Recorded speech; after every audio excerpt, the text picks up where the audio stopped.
नमस्कार मित्रांनो, जय महाराष्ट्र. तर आता आपण बसणार आहोत या होडीमध्ये. हा व्हिडिओ पाहण्या अगोदर याच्या अगोदरचा व्हिडिओ पाहून घ्या तुम्ही, तसं तुम्हाला कळणार नाही. तर आता आपण आहोत गुजरातच्या बीचवर. आपण बसलो आहे होडीमध्ये. तर आता होडी निघालेली आहे समुद्राच्या एकदम मधोमध. होडी निघताना जेवढी रिव्हिडमध्ये निघली ना, म्हणलं आता तर काही खरं नाही दिसत. त्यातल्या त्यात मी साईडला बसलेलो होतो आणि साईडचे समुद्राचं पाणी ते उडाल्यानंतर पूर्ण माझ्या अंगावर यायचं. मी तर अर्धा आधीच ओला झालो होतो. हे बघा पाठीमागे आपले मेंबर सगळे फोटो व्हिडिओ काढण्यामागे जंग होते. सुरुवातीला काढले फोटो व्हिडिओ जरा, नंतर मोबाईल दिले ठेवून. मोबाईल ठेवल्यानंतर काय मग मोकार एन्जॉय. मी नाही ठेवला मोबाईल, कारण तुम्हाला सगळं ब्लॉगमध्ये दाखवायचं होतं ना. मी तर आधीच लाटांच्या पाण्याने अर्धा ओला झालो होतो. त्यातल्या त्यात हे बाहेरचं पाणी घेऊन माझ्या तोंडावर फेकायचे. हे पाहतच आपण बरंच समुद्राच्या मध्ये आलेलो आहे. समोर पाहिलं तर मस्त पाणी दिसतंय, आसपास काहीच नाही दिसत आहे. पाठीमागं पण आपण बऱ्याचशा अंतरावर आलेलो आहे. समोर पहा इकडं ते पॅराशूट सोडलेलं आहे वाटतं. हे पहा आता आपण रिटर्न फिरलेलो आहे, वापस चाललो आहे. आता आपण यायच्या वेळेस लाटा अशा पूर्ण अशा अंगावर यायच्या, पण जाताना एकदम शांत शांत वाटत होतं. शांत होता समुद्र. हे पहा आपला आप्पा काय करतोय पाठीमागं. आता ह्यो इकडं रोहित बागोल ह्यो पाण्यासोबत खेळत होता वाटतं. झालं आपण आलो आता कड्याला. शंभर घेऊन त्यांनी काय नुसतं आम्हाला नाद लावलं वाटतंय, पण जाऊ द्या, मजा आली राहू.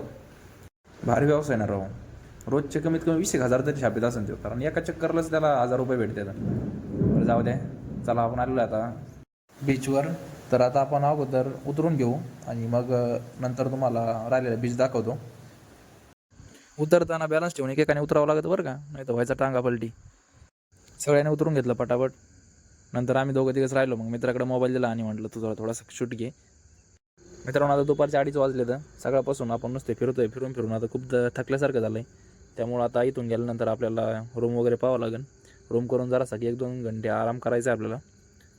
रूम केल्यानंतर सगळंच सोयीला लागेल, कारण आता मोबाईलमधली पण चार्जिंग संपत आली. थोड्या वेळात मोबाईल पण स्विच ऑफ होण्याचे मार्ग आहे. आता या होडीतून पण उतरायला लईच वेळ लागतो राव.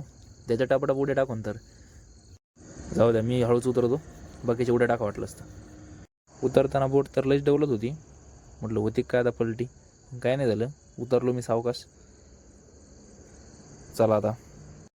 तर मित्रांनो कशी वाटली आपली बोटची रायडिंग. मग आता त्यांचं जॉकेट वापस देऊ आणि निघू आपला. इथं सगळे आले, पण आप्पा कुठं गेला? आप्पा पाठीमागायचे वाटतं आणखी. अरे आप्पा बस जिरले, आमची संपले पैसे. आप्पाला डायलॉग ऐकून तर सगळेच हसायला लागले हो. त्यानंतर आपला मोबाईल स्विच ऑफ पडला होता, त्यामुळे काय शूट नाही झालं त्या गडबडीमध्ये. आणि त्यानंतर आपण रूम केली. रूम केल्यानंतर जरा 1-2 तास आराम केला आणि आता 5:30 वाजले होते. तर म्हटलं चला आता आपण परत बीचवर जाऊन थोडासा शूट घेऊ आणि येऊ जरा फिरून, फ्रेश होईन तेवढंच. हे पहा सगळेच आहेत आपल्यासोबत. आम्ही ड्रेस चेंज करून निघालो बीचकडं. रस्त्याने चालताना पण आपले पोरं काय गप नव्हते बसत, ज्याची त्याची मजा घेणं चालूच होतं. बीचपासून 200 मीटर अंतरावर रूम केलेली आपण. हे पहा आता बीच.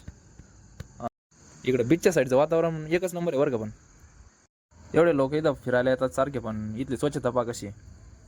हा पहा समुद्र किनाऱ्याचा सनसेट. कधी आलं तरी किमान एवढे लोक तरी असतातच इथं फिरायला आलेले. थांबा तुम्हाला मी पूर्ण फिरून दाखवतो बीच. हे पहा इकडं पण बसलेले सर्वजण. काही खाली तिकडं पाण्यात खेळत आहेत. इथं लहान मोठे सगळेच लोळत येत राव इकडं पाण्यात. हे पहा इकडं हा बीचच्या साईडचा एरिया. आपण आता दमनच्या बीचवर आहोत. फिरायला मित्रांनो कधी इकडे वेळ भेटला तर खूप छान आहे इकडचा एरिया. काय फिर असते आजच फिरून घ्यावं लागेल आपल्याला, कारण आपल्याला उद्या परत आपल्या वापस जायचं आहे महाराष्ट्रामध्ये. आणि इथं बीचच्या साईडला कबूतर भरपूर होते. मग बागुलला म्हटलं तू कॅमेरा धर, मी कबूतर उडवतो, कारण सगळे सोबत उडाले लय भारी दिसते. तर मित्रांनो आजचा आपला ब्लॉग कसा वाटला हे मला कमेंटमध्ये नक्की सांगा आणि आपल्या चॅनलला तेवढं सबस्क्राईब करा. असेच इंटरेस्टिंग ब्लॉग तुम्हाला येत राहतील. तर भेटूया पुढच्या ब्लॉगमध्ये. जय महाराष्ट्र मित्रांनो.